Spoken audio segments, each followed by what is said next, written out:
So empathy is this idea that we have, and we love to talk about, where we say that if everyone had empathy, the world would be a much nicer place, we'd all understand each other. And I understand the idea behind it, but when it relates to Asperger syndrome, I don't exactly agree with the general idea. And so there are a couple questions that I want to make sure that all of you can answer at the end of this. The first of which is, what is empathy? And the second of which is, how does it relate to Asperger syndrome? And by the way, when I refer to Asperger syndrome to myself, I refer to it as myself as an Aspergian. It's the shortened way of saying person with Asperger's. So there are actually two types of empathy. The first of which is called cognitive empathy. And cognitive empathy is basically you're able to look into someone else's mind and understand why they're thinking the way that they do. And then there's affective empathy, which is, the example I like to give, because it's kind of hard to explain, is it's like that moment where you're sitting in a room and you just feel like there's this tension, but you can't quite explain how you know. And that's really what affective empathy is.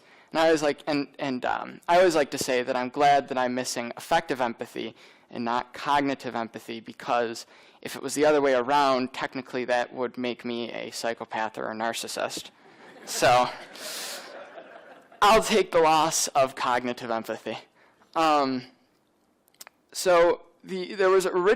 this original research done by a guy in England named Simon Baron-Cohen, who is the cousin of the actor Sacha Baron Cohen. And he wrote this paper that proposed that autism and Asperger's is based off of what's called the extreme male mind.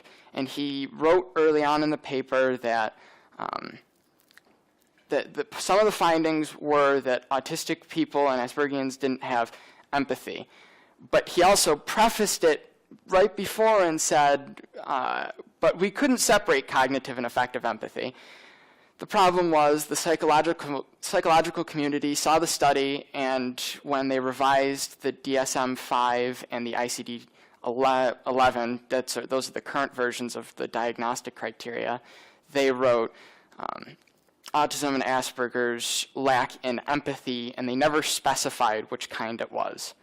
And then there was this new research that was done that said, well, they do have empathy. It's affective empathy. They're missing cognitive empathy. They can't understand why people feel the way they do, and then they talked about how in another study, talked about how it creates this frustration, because you are thinking, you feel what other people feel, and then you can't quite understand why. There's just like this disconnect, this missing piece, and it may have happened to you before, but you just don't quite get there. And so that brings me to my other major point, which is, how do we fix this problem? I'm going to share with you a bit of a personal story. When I've been to 5 schools. I'm on my 5th school. I've taken 3 opportunities to sit down with my classmates and try and explain in the best way possible what autism and Asperger's is, for me more Asperger's, how it relates to me, where I'm strong, where I'm not strong. And when I got to the empathy part, I had a very not so nice group of classmates from 7th to 9th grade, and they just latched on to the idea that I had no empathy, which earned me the nickname the serial killer, or the future serial killer, for all 3 years. And it was frustrating, and every single day I struggled because it just made me feel different, and I didn't quite understand why. I was like, I'm supposed to be the one with no empathy. How do you not understand how I feel? So I set out and I wrote a book to try and assure younger children. It was actually based off of my first PowerPoint, try and assure them that there's nothing wrong with not having cognitive empathy. Yeah, it's frustrating. Yeah, you kind of go through life wondering why other people feel the way that you do, or feel the way that they do, and why you don't quite feel that way. But it's not something that's going to set you up for life. And then I realized that if I'm telling them that, I have to fix the other problem, which is on the other side. By the way, here's another little thing. We also call everyone who's not on the spectrum, we call you all neurotypicals, which is short for neurologically typical. So I realized now I got to go out and I got to tell all the neurotypicals that it's okay to think differently. And I sat down when I was trying to write this talk, and I thought to myself, now what words can I tell people where they would understand what I'm trying to say, why empathy doesn't matter as much. And I thought about how people have described me through my life, and I realized that a lot of people have described me, when they really get to know me, they describe me, I'm a nice person, I do a lot of nice things. I used to loan pencils to everyone, I never got them back. So I would, I sat down and I thought, Dylan, what could you say? And I went, oh, that's it. So the point in the end that I just want every neurotypical to understand is just act kind. Teach kindness, tell kids to be kind.